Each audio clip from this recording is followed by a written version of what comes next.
Друзі, всім привіт! Полтавщина, Дмитро, канал Сад з любов'ю. Листопад 2025 рік.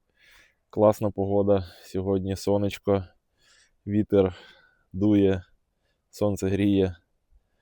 Вирішив зараз обрізати персики, щоб вони потрапили вже обрізані під пізньоосінню обробку. То покажу вам зараз прямо декілька років історії персиків в одному відео. Від тих, які посаджені місяць тому, і ті, які вже ростуть 3 роки. Погнали. Почнемо з наймолодших. Персик посаджений місяць тому, восени, буде формуватися чашею. Однорічний саджанець. Підщепа, здається, алича, якщо не помиляюся. Обрізка чашею дуже проста. Молодих саджанців. Я ставлю ногу, коліно, відрахував 6 бруньок, зрізав, і все, що нижче коліна, маємо прибрати, це буде штамп.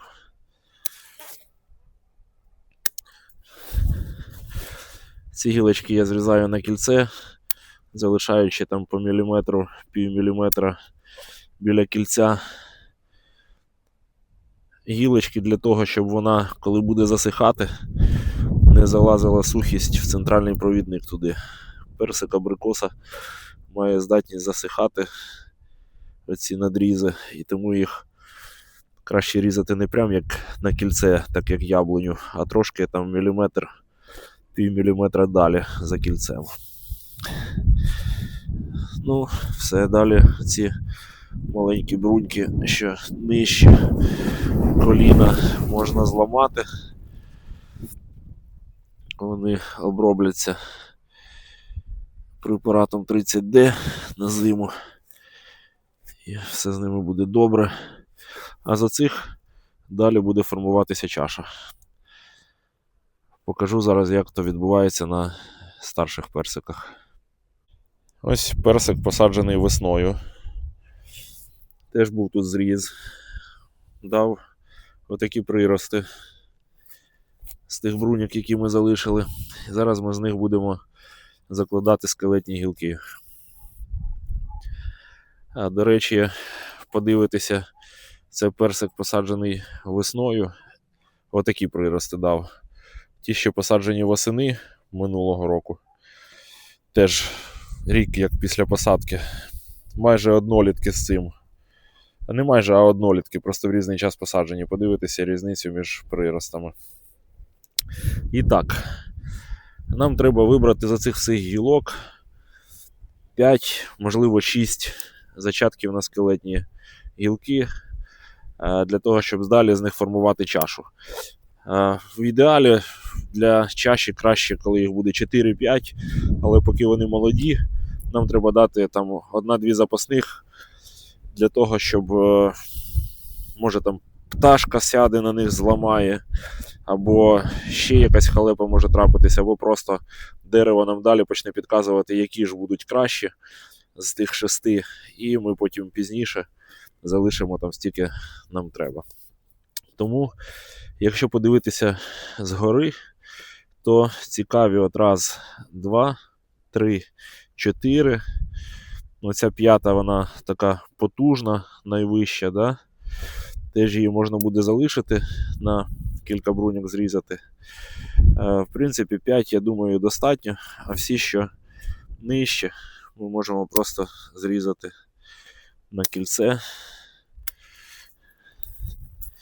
залишаючи трохи, щоб вони не забирали на себе ростові процеси. Сухий пеньочок теж прирізаємо. Все. Ще ось маленьке теж зріжемо. У нас залишилися основи для скелетних гілок. 4 прям ідеально розходяться. 5-та залишимо її як запасна. Вона в нас така досить потужна, тому я б її зрізав на пеньок на 2 бруньки. Найвищі 2 бруньки оці. Нехай вони будуть як зачатки продовження. Подивимося, що вони викинуть на наступні роки. І оці бічні теж я б залишив там 4, максимум 5 бруньок. На зовнішні бруньки поприрізаю їх. Верхній прямо тут 3 можна залишити, бо буде тягнути на себе. Тут 4. Все. От такий виходить у нас початок скелету цього персика. Наступного року з цих бруньок він дасть потужний кущ молодих приростів. Далі з них будемо вибирати на продовження скелетних і, можливо, щось прирізати вже на перші квіти на персики. І ось вам дивіться, теж однорічний персик, тільки посаджений восени. Прирости вдвічі більші, більш потужніші. Тому осіння посадка може бути приємнішою для дерев. Формувати ми його теж будемо чашею. Закладалася тут чаша. Зріз був на чашу і, бачите, 1, 2, 3, 4, 5, 6, 7 гілок для чаші в нас є. Виберемо з них 5-6, зараз подивимося. Буває так в обрізці, що рішення приходять тоді, коли вже йде процес обрізки. Іноді їх треба змінювати. Покажу зараз, як це може бути. Ну, оця ось точно нам конкурує. Прибираємо її на кільце. Так, і от 6 залишається, да? В принципі, можна їх всі спробувати залишити, а далі вже потім вибрати 4-5 з тих, що будуть найпотужніші, найоптимальніші для чаші в цьому варіанті. Тому верхню найпотужнішу я зріжу на 3 бруньки, на зовнішню. Ця приріжемо її на оцю зовнішню бруньку. Тут потужна гілка. Приріжемо її на цю зовнішню бруньку, хай сюди відбиває продовження. Тут теж потужна гілка. Приріжемо її ось на оцю зовнішню бруньку. Хай відбиває в цей простір. Тут зовнішня брунька в нас буде оця ось. І ця гілка піде в нас, вона прям дуже полога така. Можна її обрізати на цю бічну, да? На цю бічну, але тоді вона в майбутньому буде конкурувати з цією. Тоді оцю потужну ми приріжемо на нижню зовнішню, хай вона розвивається сюди. Ця піде сюди гілка, ця піде продовження сюди, можливо, а ця буде рости в цю сторону, заповнювати. Поки що так.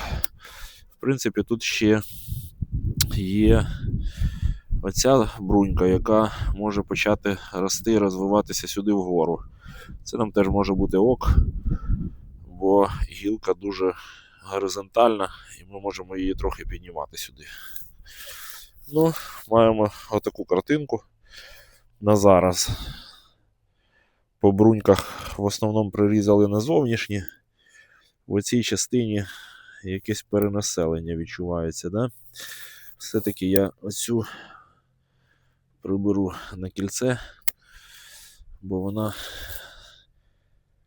конкурує. Ну, приблизно так, да? Будемо далі формувати чашу з цих гілок.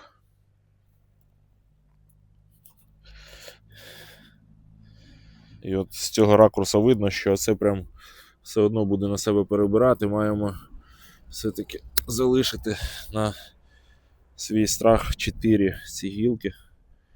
Отак навіть. О. І сподіватися, що все буде добре. В принципі, тут бруньок ми залишили багато для повторних ростів, молодих приростів. Думаю, що все буде добре з цим персиком, і він нам видасть кущ наступного року. Ось цікавий варіант персика. Зрізався на чашу колись. А зараз дерево нам говорить: я хочу центральний провідник. Ну, давайте почуємо дерево. Центральний провідник зріжемо на бруньку продовження найближче до осі дерева. На оцю. А це в нас буде перший ярус скелетних гілок. Приріжемо їх на зовнішні бруньки.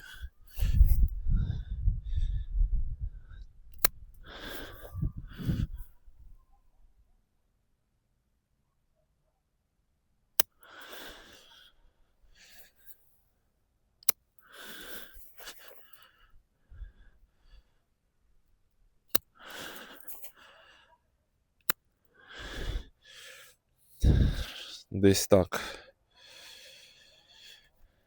Піде у нас центральний провідник, перший ярус скелетних гілок. Тут він почне гілкуватися в цих частинах. І зовнішні бруньки дадуть продовження. Подивимось, як буде далі розвиватись. Ось нектарин, який прожив уже своє друге літо. Чудово закладає скелет чашею. Зараз ми його теж продовжимо формувати. Вже він проситься на плодоношення. Такі потужні бруньки видає нам. Але зараз про плодоношення поки що мова не йде в перші 2-3 роки. Якщо десь якийсь і буде плід, то добре, а краще думати більше про скелет, який потім буде вивозити нормальні плодоношення. Тому тут чашу продовжимо. Якщо подивитися зверху, то ось 1, 2, 3, 4, 5 гілок. Класні для чаші. Тому це, що всередину росте, ми прибираємо, хоч воно вже і зав'язане повністю плодовою брунькою. Бачите, не жаліємо, ріжемо, далі буде ще краще. Є, все, тепер у нас вимальовується класна чаша. Тут ось потужна гілка з плодовими бруньками. Ну, дамо шанс, хай поплодоносить. І на зовнішню бруньку приріжемо. Дивіться, яку частину ми зрізаємо. Персики, нектарини треба дуже добре різати. Вони тоді класно відгукуються вам по плодоношенню, по потужністю, по якісних плодах. Тому з цього дерева ми залишимо мало. Для того, щоб воно в корінні було потужне, в плодах, які зав'яжуться, було потужне. І видавало нормальні потужні прирости однорічні на наступний рік, які будемо загружати вже потроху плодами. Цей однорічний приріст теж вибираємо зовнішню бруньку. На оцю прирізаємо. Тут теж однорічний, дивіться, як він весь класно закладений плодовою брунькою. Нам це не дуже і треба, але вже як є, прирізаємо на зовнішню бруньку, тоді будемо нормувати або квіти, або плоди, якщо зав'яжуться. Це теж потужна гілка. Вибираємо зовнішню бруньку. Цю прирізаємо на неї. Тут можна по цій гілці зробити на заповнення цього простору в цій частині. Я б на цю прирізав. Так. Хай за цієї бруньки розвивається в цю частину. Все. От вам закладка чаші. Продовження пішло по цьому персику. Оцю навіть тут приріжу, бо буде перебирати на себе, на оцю зовнішню. Отак.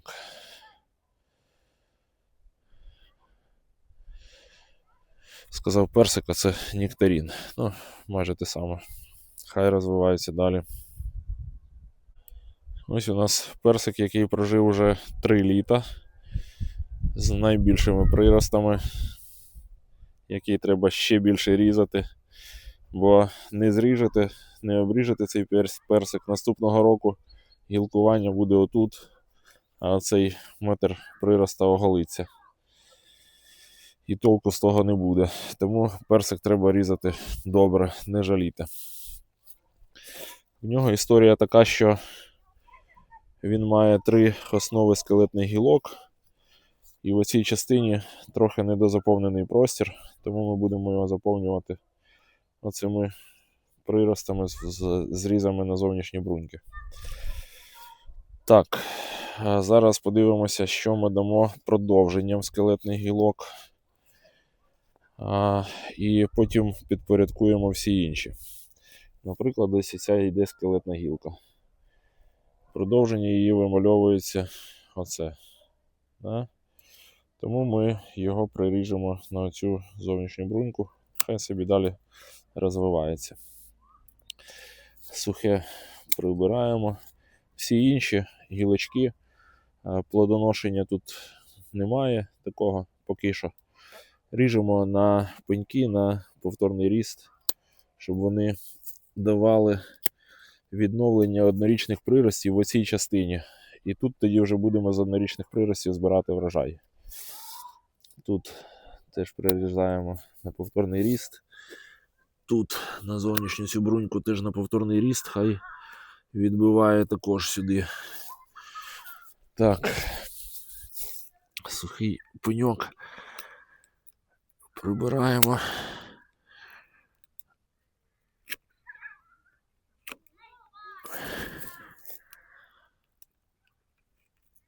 Так, все. Ця скелетна гілка пішла в нас в цю сторону. Ось бачите, оця частина вже її оголилася. Тут немає ні плодових, тут бруньки, можливо, з них піде, ще викинеться якась гілочка, типу такої, яку обов'язково треба прирізати на повторний ріст, щоб урожай не тікав у нас на периферію. Тому дивимося її продовження. Ось її продовження на зовнішню бруньку. Прирізаємо, хай собі росте. Всі інші прирізаємо на пеньки на повторний ріст, якщо нема плодоношення. Якщо є плодоношення, ось, наприклад, пару бруньок можна залишити на плодоношенні і на цю зовнішню прирізати. І пару персиків може зав'язатися вже. І піде собі продовження сюди напівскелетної гілки. Тут так само. Так само ця ось гілка другого порядку. Приріжу її на оцю зовнішню бруньку. І ця, що пішла сюди, гілка, я її приберу, вона нам зараз не потрібна. Приберу на кільце, хай краще отут все воно розвивається в однорічних приростах наступного року, плодоносячих. Маленькі оці теж на кільце, залишаючи трохи для засихання. Так, 2 скелетні гілки обрізали. Тепер дивимося на цю. В нас зробимо її продовженням, щоб заповнювати цей простір, оцю частину, і приріжемо її на оцю зовнішню бруньку. Є. Це конкурент, ми його приберемо. Тут ріжемо на пеньок, на зовнішню бруньку, хай відбиває сюди однорічні прирости. Це також тут декілька навіть квіткових бруньок є. Приріжемо на зовнішню, а ці можуть ще також заквітнути, дати нам квіти, можливо, і персики. Ця тоненька гілочка, вона нам не потрібна, тому ми її ріжемо на пеньок, на повторний ріст. Хай собі вибиває нові молоді однорічні прирости. І тут Напівскелетну продовження виберемо цю. Продовження зробимо на зовнішню бруньку її. А цю приріжемо на повторний ріст на пеньок. Хай тут відбиває собі однорічні прирости на наступний рік і, можливо, дадуть нам персики також. Ну і виходить у нас ось така чаша. Тут піде розвиток її. І в цій частині також з оцих трьох почнуть відбиватися однорічні і заповнювати цей простір. Це дерево ми вже різали зі змістом скелетних гілок продовження, пеньків відновлення, щоб не відтягувалися на периферію. І десь залишали навіть бруньки на закладку на цвітіння і на можливі пару перших персиків. От такий він гарний з боку сонця.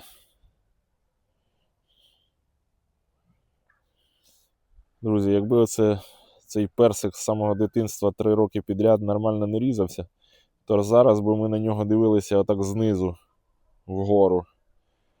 Бо ті вудки, які він пускає, як прирости, оголилися б.